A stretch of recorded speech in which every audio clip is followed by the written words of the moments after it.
Уже до конца года школьники села Тамтор переедут в новое здание. Его строительство сейчас находится в высокой степени готовности. Скорой сдаче объекта способствует и местные теплоэнергетики. Они обеспечили его стабильным теплом. А для этого провели реконструкцию местной котельной. Подробнее в сюжете Дмитрия Макарова. С каждым днем сдача объекта все ближе. Бригады завершают строительство новой школы в труднодоступном селе Тамтор. Здание на 220 учащихся готовится распахнуть свои двери. Все современное, самое элементарное, вот доски с подсветкой. Весь материал современный идет. И школа очень уютная, добротная, теплая. Только учитесь и учитесь. Школу начали строить еще в 2015 году. Она станет самым большим и красивым зданием отдаленного Тамтора. Для ее стабильного отопления теплоэнергетики провели реконструкцию местной котельной. В 2016-2017 годах мы произвели замену котлов на центральной котельной в селе Тамтор. 3,5 мегаватта котлы поставили на место 2,5 мегаватта, увеличили мощность под перспективу строительства новых объектов в селе Тамтор. Благодаря модернизации котельной появилась возможность исполнить еще одну мечту местных жителей. К центральному отоплению подключили все дома поселка.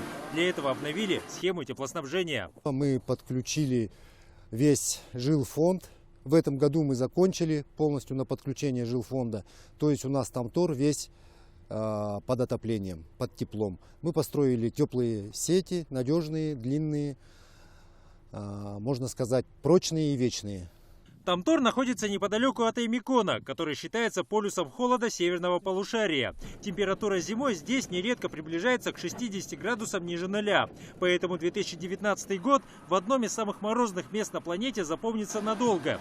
Теплом в домах и новой школой. В ожидании переезда дети села Тамтор учатся в старом здании школы, которому в этом году исполнилось 50 лет. За это время оно сильно обветшало и пришло в негодность. В аварийной одноэтажке сегодня учатся 156 детей. Успеваемость, несмотря на условия, хорошая. Педагоги уверены, что станет еще лучше и ждут новоселья не меньше своих воспитанников. Сейчас мы готовимся с детьми. Мы несколько раз уже в новом здании провели субботник. На следующей неделе нас позовут. Мы пойдем там уже делать уборки по классам. Закончить стройку подрядчики обещают в ближайшее время. И тогда сразу начнется переезд, чтобы уже с января следующего года дети смогли приступить к занятиям в новой школе. Дмитрий Макаров, Владимир Ермаков. Вести. Село Тамтор, Якутия.